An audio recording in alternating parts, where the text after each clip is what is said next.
कळवण अभोना रस्त्यालगत असलेल्या दहाने बाडे या रोडवर नुकतेच जिल्हा परिषद निधीतून रस्त्याचे डांबरीकरण केले गेले। दळणवळणासाठी व आरोग्याच्या दृष्टीने आणि शेतमाल ने-आण करण्यासाठी मोठी अडचण निर्माण झाली आहे। याबाबत दहाने येथील ग्रामस्थाई नंदकिशोर रामचंद्र पवार यांना विचारणा केली असता त्यांनी दमदाटी व अरेरावी करत तुम्हाला काय करायचे ते करा, मी अतिक्रमण काढणार नाही अशा उद्धट भाषेत उत्तरे दिली। खरं तर रस्ता करत असताना रस्त्याच्या दोन्ही बाजूला साईड पट्ट्या सोडणे अनिवार्य असून देखील त्या न करता ठेकेदारांकडून रस्ता ग्रामस्थाई कळवणचे तहसीलदार रोहितदास वारुळे यांनी निवेदन देत त्वरित अतिक्रमण थांबवायचे आवाहन केले आहे। ही बाब जिल्हा परिषद यांची असून मी माझ्या रस्त्यावर त्यांना सूचित केले आहे। तुम्ही त्या संबंधित विभागाशी संपर्क साधून तक्रार करा। त्यानंतर जिल्हा परिषद विभागाचे अधिकारी त्या ठिकाणी उपस्थित होऊन संबंधित शेतकऱ्याला त्यांनी नोटीस बजावली आहे। परंतु संबंधित शेतकरी हा पोलीस खात्यात नोकरीस असून कुणालाही न जुमानात सदर वॉल कंपाऊंडचे काम त्यांनी सुरू ठेवले आहे। म्हणून ग्रामस्थाई आज दिनांक 29 मार्च 2024 रोजी प्रसार माध्यमांशी संपर्क साधून आपल्या व्यथा मांडत येत्या सोमवारी दिनांक 1 एप्रिल 2024 रोजी प्रांत कार्यालय कळवण या ठिकाणी उपोषणाचा इशारा दिला आहे।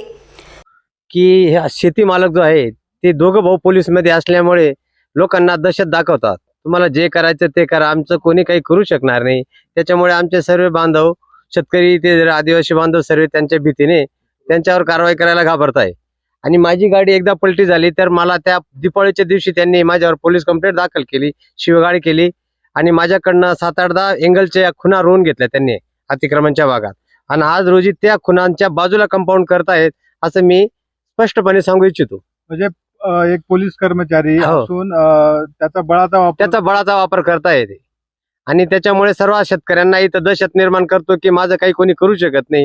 ही दादागिरीची भाषा असं बोलू शकतो की हा रस्ता दह्यानं, बारड, गोसरानं, हिंगव या गावात निगडीत रस्ता आहे। हा सगळा डांबरीकरण आता नवीन झाला आहे। दूर ते एकदम दोघा बाजूने अतिक्रमण झालेले, शेजारी वॉल कंपाऊंड करण्याचा प्रयत्न करताय, ते डांबर टच करू राहिले। त्याच्यात सगळ्या गावाचा आमचा विरोध आहे।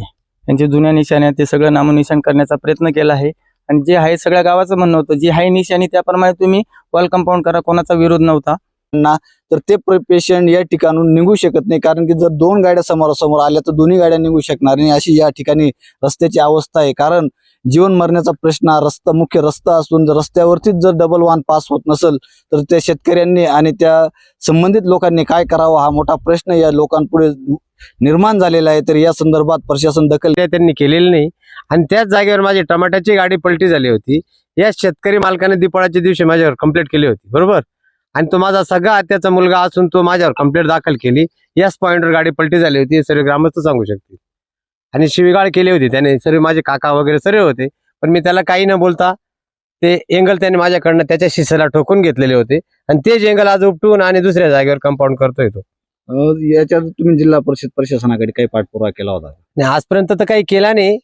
बिगर कंपाऊंडचं धकत होतं, परंतु आता जाण्या येण्याला जागाच राहिलेली नाही शिल्लक, त्याच्यामुळे सर्व गाव इथं जमा झालेले आहे। काका, तहसीलदाराकडे ज्यावेळेस तुम्ही गेले तहसीलदाराने तुम्हाला काय सांगितलं? आम्ही ज्या दिवशी पहिल्या दिवशी गेलो ना, साहेबांनी काय सांगितलं, आम्ही तुम्हाला उद्या लगेच माणसं देतो आणि ते त्वरित थांबवतो। आम्ही थांबवल्यानंतर मग ठीक आहे म्हटलं, दुसऱ्या दिवशी काम चालू होणार नाही। मग दुसऱ्या दिवशी मग परत इथं काम चालू झालं तर मी फोन केला त्यांना।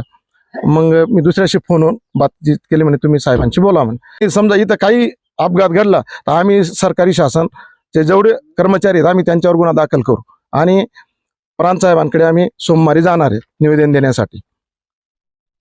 साधारण एक जर 4 व्हीलर गाडी आली 6 टायरी तर त्या गाडीची रुंदी साधारण 10 फूट असते आणि 9 मीटर आणि 3 मीटर हा रस्ता झालेला आहे आणि 10 फुटाची गाडी असते। जर आपण बघितलं तर ह्या रस्त्यामध्ये गाडी बसणार नाही अशी परिस्थिती आणि कुठली साईडपट्टी झालेली नाही।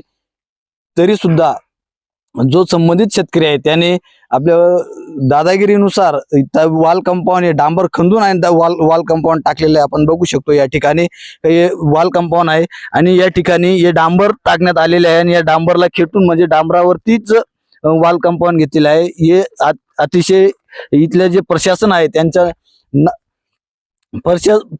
इथलं जे प्रशासन आहे त्यांच्या नाकर्तेपणामुळे हे संबंधित शेतकऱ्यांची मजुरी वाढताना आपल्याला कुठेतरी दिसत आहे, कारण की हे प्रशासन संबंधित माणसाचे। रवींद्र आहे, स्टार महाराष्ट्र न्यूज, कळवण।